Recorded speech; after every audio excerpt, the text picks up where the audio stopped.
दोस्तों, कई दिनों से अभी आप लोग के मैसेज आ रहे थे इंस्टाग्राम में कि ये जो संघर्ष हो रहे हैं, ह्यूमन एनिमल कॉन्फ्लिक्ट, इनको रोकने का क्या तरीका है। देखिए, रोकने का कोई एक स्पेसिफिक तरीका नहीं है, लेकिन अगर धीरे धीरे लोगों के मन में विश्वास जगाया जाए, लोगों को एजुकेट किया जाए, तो ये संघर्ष कम हो सकते हैं। और जो एजुकेट करने की बात है वो सिर्फ इंसानों को करना पड़ेगा, जानवरों को तो हम एजुकेट कर नहीं सकते। तो कुछ बातें हैं जो ह्यूमन एनिमल कॉन्फ्लिक्ट को रोकने में हेल्प कर सकती है दोस्तों। उनमें से एक बात मैं आपको बताता हूँ। ये एक बुक है, वन्य जीव संरक्षण अधिनियम 1972, और इसका संशोधन हुआ था 2006 में, और 2022 में भी इसमें अमेंडमेंट हुआ था। इसका मैं स्क्रीनशॉट लगा रहा हूँ दोस्तों आपको। इसमें एक बात लिखी है कि राज्य सरकार एक सलाहकार समिति बनाएगी जिसका अध्यक्ष मुख्य वन जीव संरक्षक होगा, मेरे ख्याल से चीफ वाइल्ड लाइफ वार्डन, या फिर वनपाल से अनिम्न पंक्ति का या उसके द्वारा नाम निर्दिष्ट व्यक्ति होगा। मतलब इस रैंक का होगा, इससे नीचे नहीं होगा, या फिर वो जिसका नाम सजेस्ट करेंगे वो हो जाएगा उनके बदले में।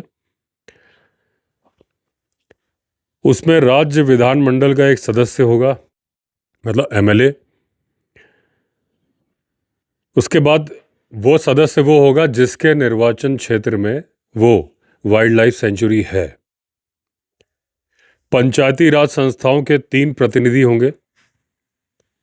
गैर सरकारी संगठनों के 2 प्रतिनिधि होंगे, यानी कि एनजीओ वगैरह।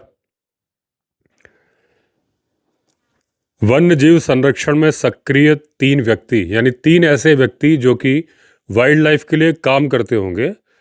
वो प्राइवेट भी हो सकते हैं, कोई भी हो सकता है। गृह और पशुपालन मामलों का एक एक प्रतिनिधि। गृह मतलब होम डिपार्टमेंट, और पशुपालन मतलब वेटनरी, इस तरह का डिपार्टमेंट होगा। अवैतनिक वन्य जीव संरक्षक यदि कोई हो, यानी कोई ऑनरेरी काम अगर कर रहा है वन्य जीव संरक्षक का, तो तथा अभयारण्य का भार साधक अधिकारी सदस्य सचिव के रूप में सम्मिलित होंगे। यानी कि जो उस वाइल्ड लाइफ सेंचुरी के जो कर्ता धर्ता होंगे वो होंगे एज ए सेक्रेटरी। ये समिति अभयारण्य के भीतर और आसपास रहने वाले लोगों की सहभागिता सहित अभयारण्य के बेहतर संरक्षण और प्रबंधन के लिए किए जाने वाले उपायों के संबंध में परामर्श देगी। ये समिति अपनी कार्य पद्धति को, जिसके अंतर्गत गणपूर्ति यानी कि कोरम विनियमित करेगी, यानी रेगुलराइज करेगी। तो दोस्तों, ये मैंने दिखाया आपको वन्य जीव संरक्षण अधिनियम 1972, वाइल्ड लाइफ एक्ट है 1972 का। अब मैंने आपको ये क्यों दिखाया? ये इसलिए दिखाया कि वन्य जीव यानी कि वाइल्ड लाइफ एक्ट में लिखा है कि बाहर के लोग भी जो कि फॉरेस्ट डिपार्टमेंट से रिलेटेड नहीं है, वो भी उस कमेटी के मेंबर होंगे। यानी कि अगर वाइल्ड लाइफ सेंचुरी बनी हुई है, एक बनी है, कई बनी है, तो जो जिस इलाके में बनी है, मान लीजिए एक सर्टेन जगह है, तो वो जिस एमएलए के अंतर्गत आती है, या अगर मान लीजिए वहाँ 2 एमएलए का थोड़ा थोड़ा पार्ट आता है, तो किसी को भी मेंबर बनाया जा सकता है। कुछ एनजीओ के लोगों को लेना होगा, कुछ ऐसे लोग जो वाइल्ड लाइफ के लिए काम करते हैं। प्रॉब्लम कहाँ है कि ऐसी अगर कोई कमेटी बनती है तो जनता को उसके बारे में मालूम ही नहीं होता। ये बाकायदा फॉरेस्ट डिपार्टमेंट को पब्लिश करना चाहिए। ये मैं सलूशन जो बता रहा हूँ उसकी शुरुआत मैंने यहाँ से करी है कि जब पब्लिक को मालूम होगा कि ये वो गैर सरकारी लोग हैं जो कि इस कमेटी के मेंबर हैं, तो पब्लिक को अगर कोई समस्या होगी तो उनसे जाके बताएगी। क्योंकि सरकारी अधिकारियों से बात करना और पब्लिक के लोगों से ही बात करने में पब्लिक ज़्यादा कंफर्टेबल होती है, पब्लिक के लोगों से ही बात करने में। तो वो कहीं पब्लिश होगी तब तो मालूम चलेगा कि ऐसी कोई कमेटी बनी है और उसके ये मेंबर्स हैं, कितने दिन के लिए बनी है, क्या है। तो ट्रांसपेरेंसी एक वो चीज़ है जो फॉरेस्ट डिपार्टमेंट और जनता के बीच में होनी चाहिए। रूल्स रेगुलेशन को लेके उससे एक विश्वास की भावना आती है, जिससे कि ह्यूमन एनिमल कॉन्फ्लिक्ट रुक सकता है। कैसे? क्योंकि सबसे पहले ये धारणा हटा देनी होगी कि अगर पब्लिक का आदमी है तो वो वाइल्ड लाइफ का विरोधी है, और फॉरेस्ट डिपार्टमेंट का आदमी है तो वाइल्ड लाइफ का संरक्षक, तो वो वाइल्ड लाइफ का रक्षा करने के लिए। 99% वाइल्ड फॉरेस्ट डिपार्टमेंट के लोग वाइल्ड लाइफ की रक्षा करते हैं, 1% ऐसे हैं जो अपने काम में लापरवाही करते हैं। पब्लिक वाइल्ड लाइफ की दुश्मन है ऐसा नहीं है, पोचर्स वाइल्ड लाइफ के दुश्मन हैं। तो जरूरी नहीं कि वो पोचर्स सिर्फ पब्लिक से ही मिले हों। तो जो एक टेंडेंसी है कि पूरा जो वाइल्ड लाइफ सेंचुरी है, नेशनल पार्क है, उसको कवर अप कर दो, पूरा कवर कर दो, जनता को बाहर कर दो, इससे अविश्वास फैलता है और उससे ह्यूमन वाइल्ड लाइफ कॉन्फ्लिक्ट बहुत बढ़ते हैं। जो वो जहर देने वाली घटनाएं हो जाती हैं या एक नफ़रत की भावना होती है जानवर के लिए, अविश्वास की होती है, वो होता है इस वजह से। अगर ट्रांसपेरेंसी रहेगी, वो चीज़ें जो पब्लिक को बताई जाने से कोई नुकसान नहीं है, वो उनको पेपर में पब्लिश करके, व्हाट्सएप ग्रुप से या पोस्टर लगा के, मुनादी करा के, जहाँ पे पढ़े लिखे लोग कम हैं, जनता को बताया जाना चाहिए कि हम ये एक्शन ले रहे हैं, ये है, इसमें आपकी सहभागिता चाहिए, आपकी भागीदारी चाहिए। उनको विश्वास में लेके काम करो तो बहुत अच्छा हो जाएगा। और ऐसे बहुत सारी कम्युनिटीज़ हैं जो कि रिलीजियस वे में भी वाइल्ड लाइफ को प्रोटेक्ट करती हैं। और वैसे शौक के तौर पे अवेयरनेस, जिस इंसान को वाइल्ड लाइफ की जानकारी हो जाती है वो वाइल्ड लाइफ का प्रोटेक्टर बन जाता है। फिर वो वाइल्ड लाइफ को नुकसान पहुंचा ही नहीं सकता। नुकसान वो पहुंचाता है जिसे वाइल्ड लाइफ के बारे में कोई जानकारी नहीं है। ये मेरा पर्सनल एक्सपीरियंस है।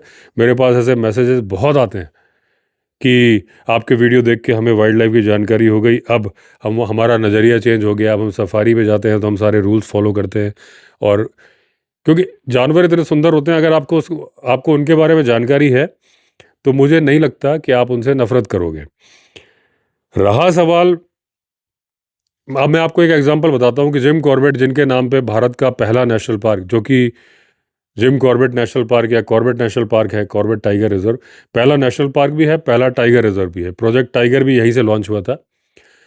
जब पहला नेशनल पार्क बना था 1936 में, तब उसका नाम हैली नेशनल पार्क था, बाद में रामगंगा नेशनल पार्क।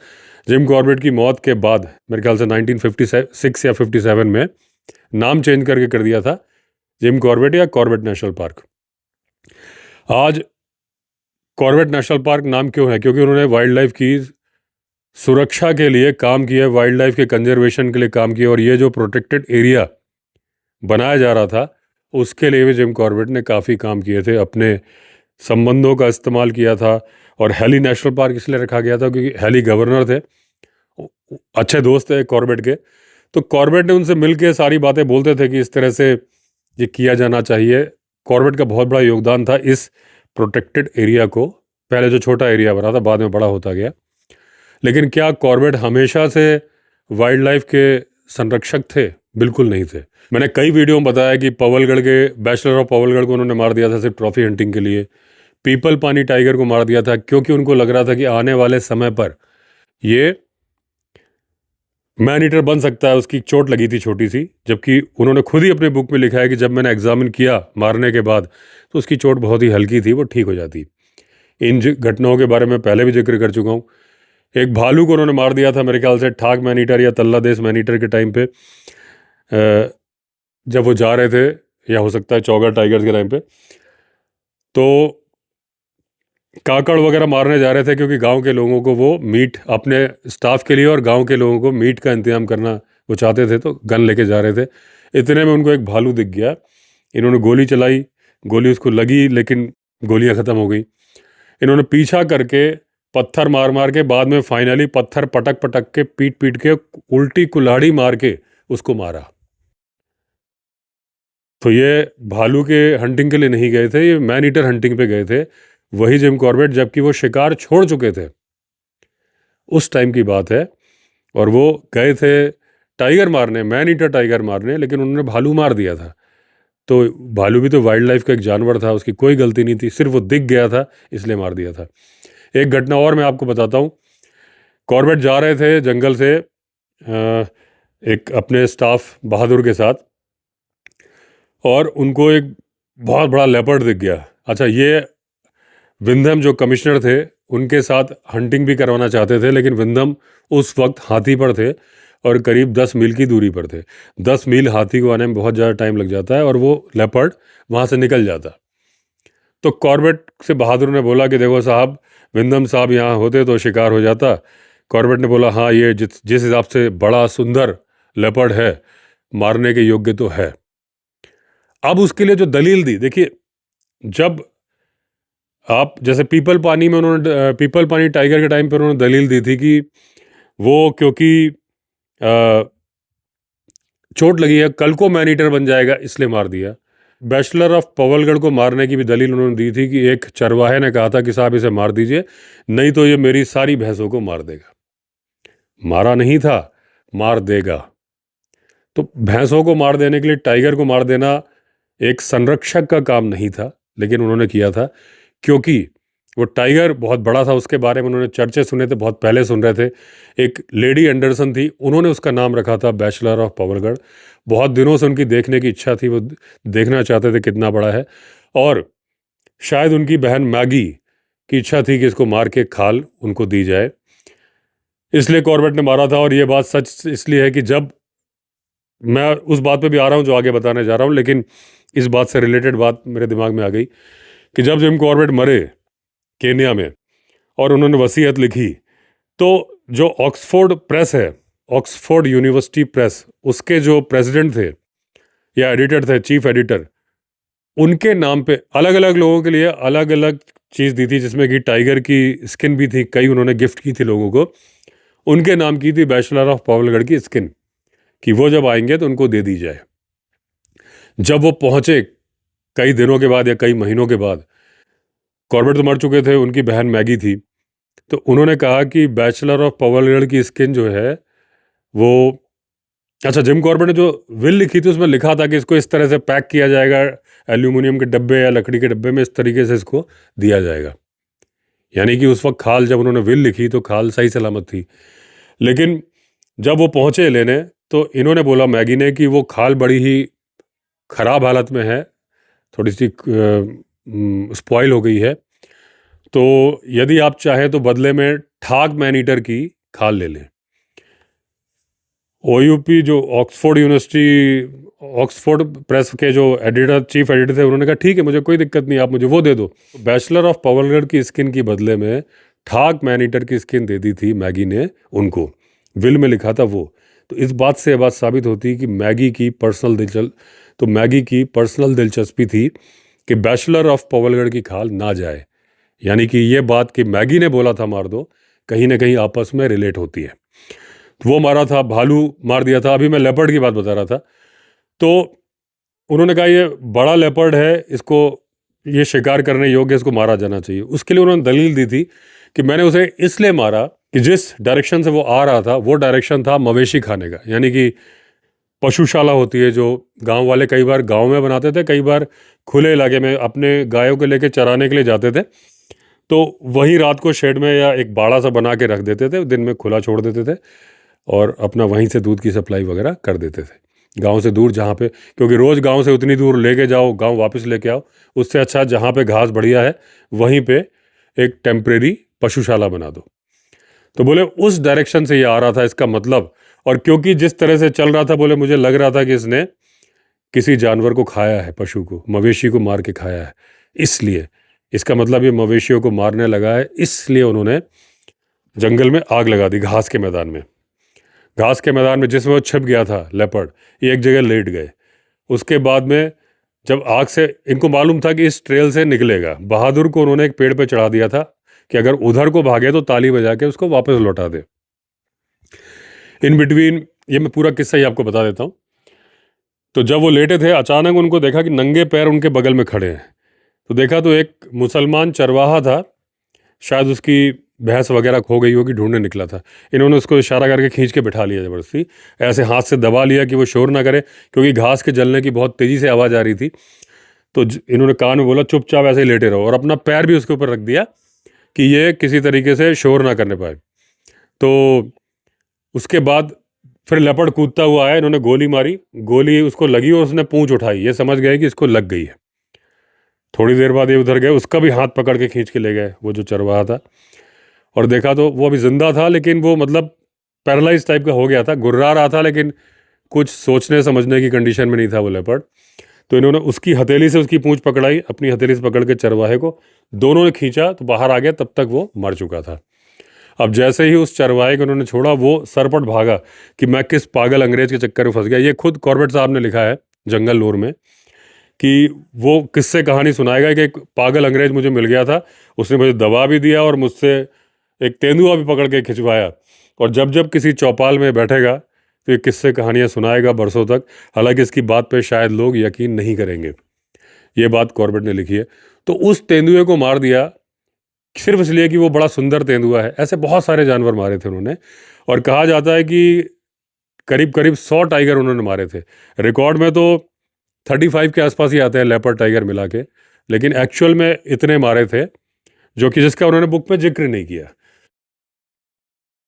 तो वो कॉर्बेट साहब जिन्हें वाइल्ड लाइफ की जानकारी थी, जिनके नाम पे भारत का पहला नेशनल पार्क है, जिनको कि एक वाइल्ड लाइफ का संरक्षक माना जाता है, जिन्होंने मैन ईटर से कुमाऊं के लोगों को और कुछ Garhwal man eater of man eating leopard of Rudraprayag, तो गढ़वाल के लोगों को भी निजात दिलाई, हिम्मत करी, लोगों की मदद करी, लेकिन वाइल्ड लाइफ को नुकसान पहुंचाने के टाइम पर नुकसान भी पहुंचाया था।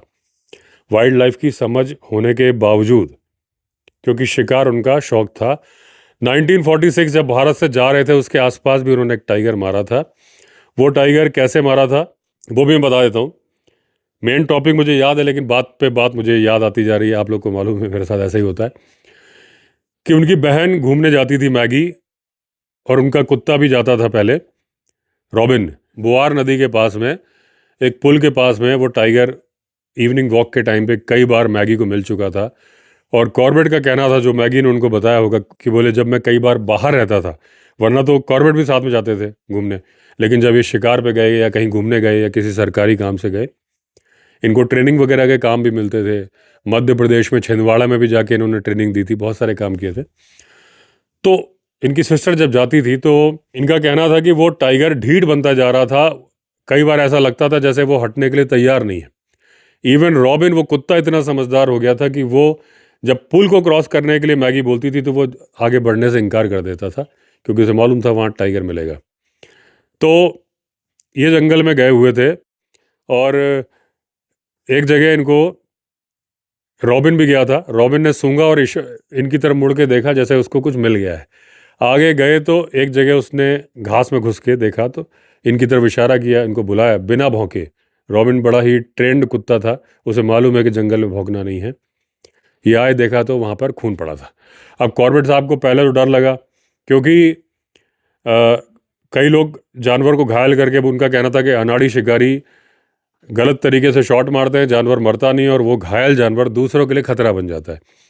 लेकिन क्योंकि ये खून ताज़ा था और आज सुबह से इन्होंने कोई गोली की आवाज़ सुनी नहीं थी, तो ये समझ गए कि ये टाइगर ने कोई दूसरा जानवर मारा है, ये उसका खून है, और टाइगर कहीं छिपा है आसपास। तो ये घर आ गए, 3-4 आदमियों को लेके आका करने, बीट ऑर्गेनाइज करने के लिए, छोटी बीट, अलग अलग 3 पेड़ों पर उन आदमियों को चढ़ा दिया। धर्मवीर, धर्मपाल या धनराज ऐसा नाम था उनका। खुद एक दूसरे पेड़ पर इन्होंने चढ़ने का सोचा, लेकिन जब उस पेड़ के पास में आए तो देखा कि बंदूक लेके, ये राइफल लेके चढ़ नहीं पाएंगे।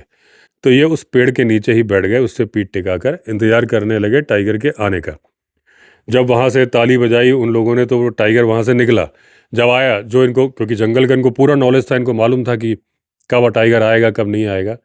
इन्होंने देखा बहुत ही सुंदर टाइगर था, और उसका फर एकदम चमक रहा था, बड़ा ही सुंदर था। ये बोले अगर मेरे पास वीडियो कैमरा होता तो मैं उसकी शूटिंग करता, लेकिन वो था नहीं।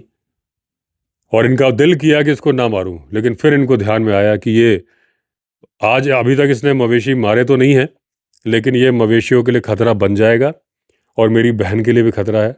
तो इन्होंने एक गोली मारी, उसके पैर मुड़े, और करीब करीब 20-25 कदम दूर इनसे मर गया। तो एक कैटल, बाद में कॉर्बेट ने बोला है कि ये हत्या थी,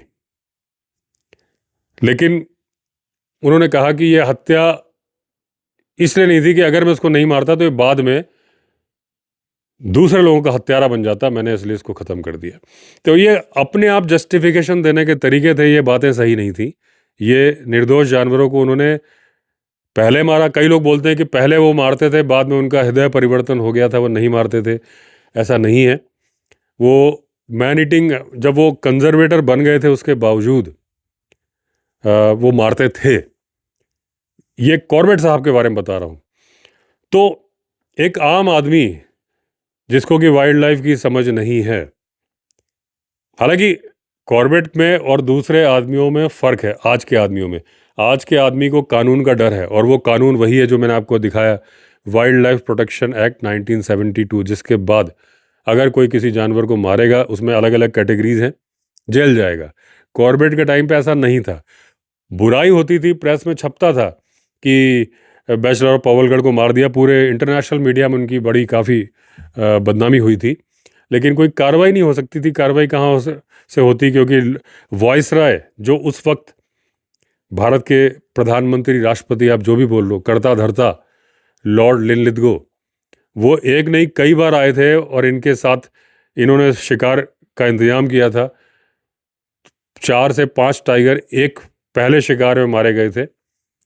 तो जब देश का टॉप प्रधानमंत्री उनके साथ डिनर करते थे, गवर्नर के साथ डिनर करते थे, तो कानून का उनको ऐसा कोई डर नहीं था।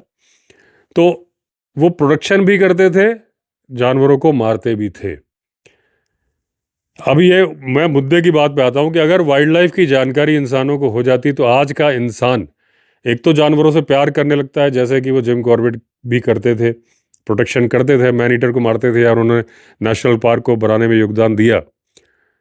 लेकिन क्योंकि जब उनका दिल आ जाता था, क्योंकि वो ट्रॉफी हंटर भी थे, सारी खालों को संभाल के रखते थे, और बाद में केन्या में उन्होंने ऑक्शन किया था।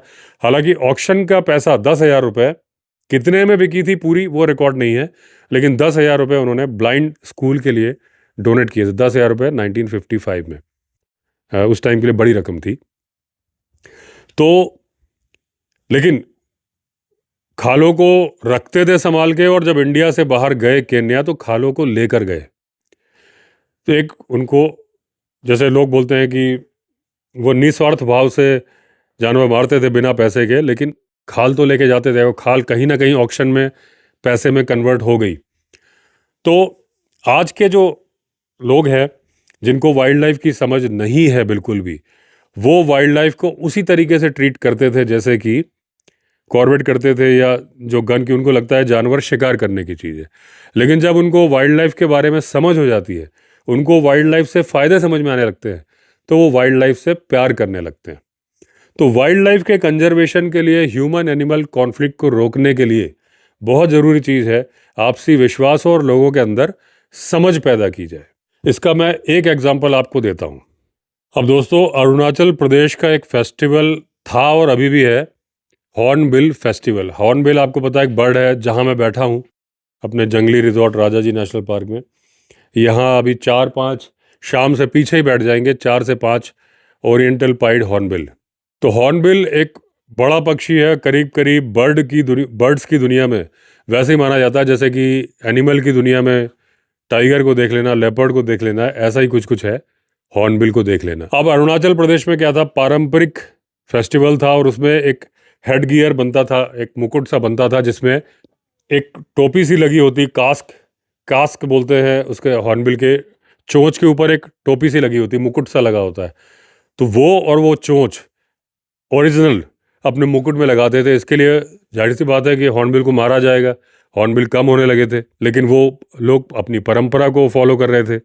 पहले वो तीर कमान से मारते थे, फिर बंदूकें आ गई, शॉटगन आ गई, उससे मारने लगे। बड़ा सा जानवर, बड़ा सा पक्षी होता है, आराम से एम लग जाता था और कम होने लगे। लेकिन जब उन लोगों को समझाया गया, उनको विश्वास में लिया गया, उनके साथ बैठा गया, उनको बताया गया कि ये पक्षी है, देखो इसको मार दोगे खत्म हो जाएंगे, परंपरा है, परंपरा का सम्मान करो, लेकिन ये भी तो ध्यान रखो कि पक्षी खत्म हो जाएगा तो फिर वो फेस्टिवल कैसे होगा। ये बात उनके समझ में आई। यहाँ पे मैं एग्जांपल दूं, कई लोग बोलते हैं कि जैसे नारियल फोड़ने की परंपरा है सच की नहीं मुझे नहीं पता, लेकिन मैंने सुना है कि वो एक तरह से बलि की रूपांतरण है, कि बलि के बदले में नारियल को, ऐसा मैं दावा नहीं कर रहा हूँ, मेरे कभी किसी दोस्त ने मुझे बताया था।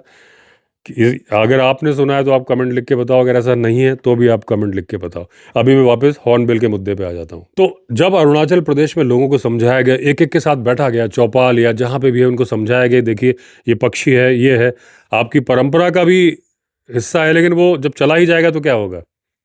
तो उनके समझ में आया। तो जो लोग उस पक्षी को मारते थे, उन्होंने उसके घोंसले संभालने का एक अभियान चलाया गया, उसमें शामिल होके उसके घोंसले बचाने की कोशिश करने लगे। हॉर्नबिल का क्या होता है कि कोई लकड़ी का कोटर होता है, उसमें फीमेल जाके अपने आप को बंद कर लेती है मिट्टी से, गोंद से, ऐसे करके बस इतनी सी जगह छोड़ती है अंदर जिसमें चोंच निकालने का रास्ता होता है, और मेल फल फूल दुनिया भर की चीज़ें ला के उसको खिलाता है चोंच डाल के।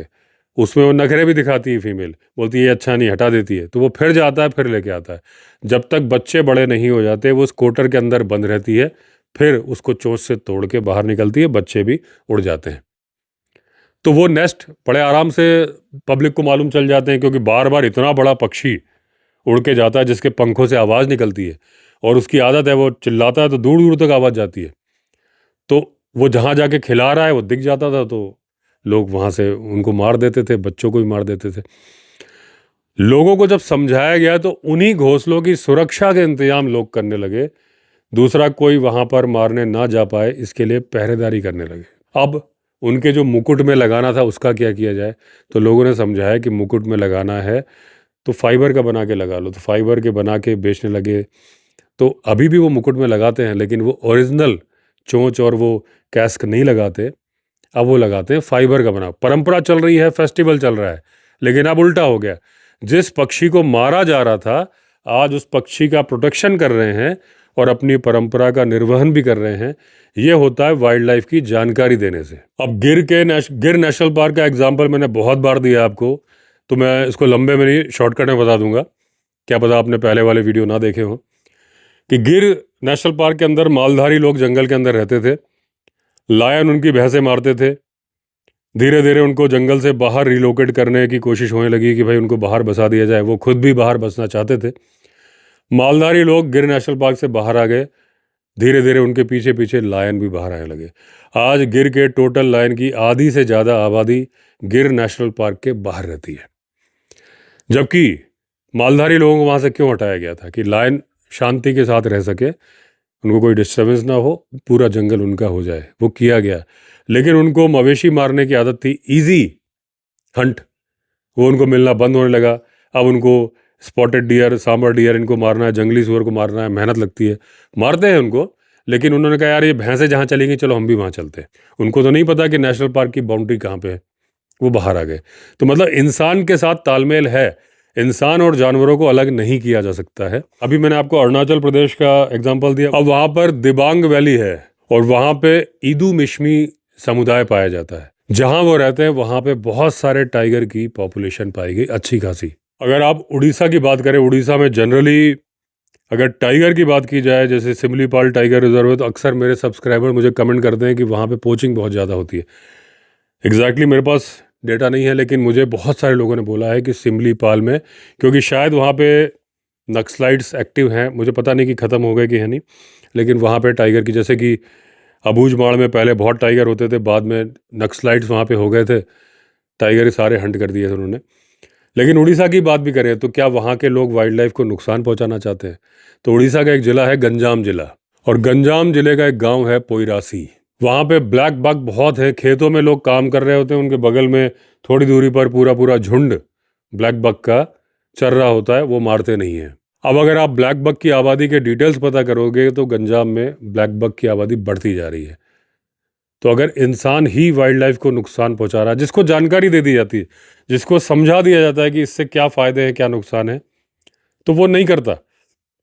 अभी रिसेंटली एक वीडियो मैंने बोला था कि 2.5 साल पहले मैंने वीडियो बनाया था, उसका मैंने वो शेयर भी किया था नाइट ड्राइव में, जिसमें मैंने बताया था कि नीलगाय को हंटिंग परमिट, जैसे बिहार में नीलगाय को मारने के परमिट इशू किए जाते हैं। कई लोगों ने बिहार के ही मुझे बताया था कि वहाँ चुनावी मुद्दा है, अगर वो परमिट इशू नहीं करेगी सरकार तो चुनाव हार जाएगी, क्योंकि फसलों को नुकसान पहुँचाते हैं। तो 2.5 साल पहले मैंने बात बोली थी, मार्च 2023 में, कि मारने के बजाय उनको बाड़ा टेक्निक, बोमा टेक्निक से एक जगह बंद करो, ट्रक में लोड करो बिना ट्रैंकुलाइज किए, क्योंकि ट्रैंकुलाइज करना तो बहुत मुश्किल हो जाएगा इतने सारे जानवरों को, और उनको उस जगह भेज दो जहाँ पे प्रीडेटर मवेशियों को खाने आ रहा है, वहाँ जंगल में छोड़ दो, तो एक बैलेंस बन जाएगा, उसको शिकार मिल जाएगा। ये घटना अभी शाहजहाँपुर में हुई और अभी ऐसे ब्लैक बक और नीलगाय पकड़े गए, और अलग अलग टाइगर रिजर्व और अलग अलग फॉरेस्ट में भेजे गए, जहाँ जैसी रिक्वायरमेंट थी, छोटे जानवरों की, ब्लैक बक की या नीलगाय की, भेजे गए। एंटीलोप ही हैं। तो अभी किसी ने कमेंट में लिखा कि ऐसा नहीं है कि आपने बताया, फॉरेस्ट डिपार्टमेंट के लोगों को इस बारे में जानकारी है, वो आपस में चर्चा करते भी रहते हैं। मैंने कभी नहीं बोला था उस वीडियो में, मैंने साफ बोला कि हो सकता है हमारी चर्चा से हुआ हो सकता है अपने आप हुआ हो।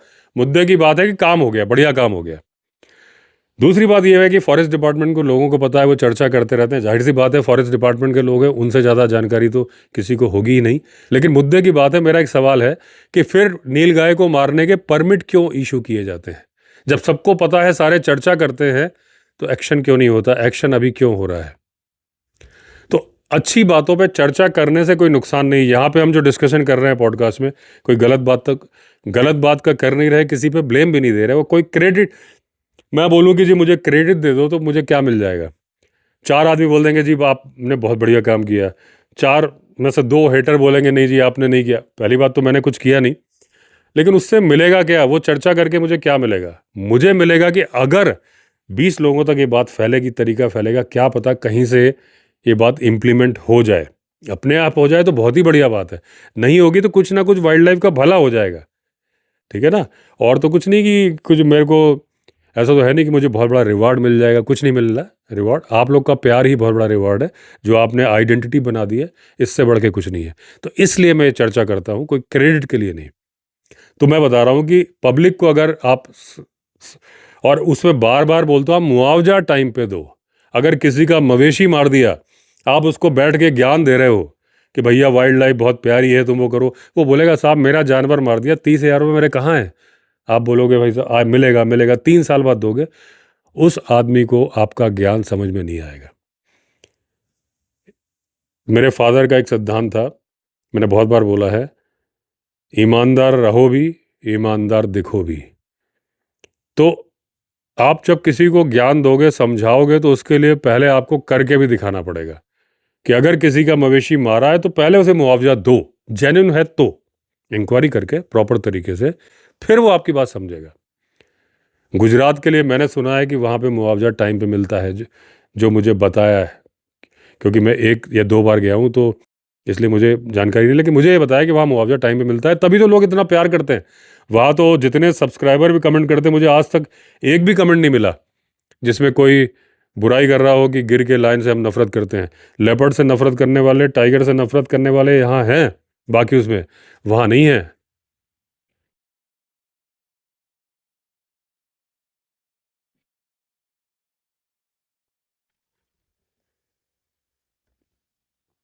तो इसलिए दोस्तों, जब हम फॉरेस्ट के प्रोटेक्शन की बात करें, तो ये ना सोचें कि जनता को बाहर निकाल के सिर्फ फॉरेस्ट डिपार्टमेंट के लोग प्रोटेक्शन करेंगे।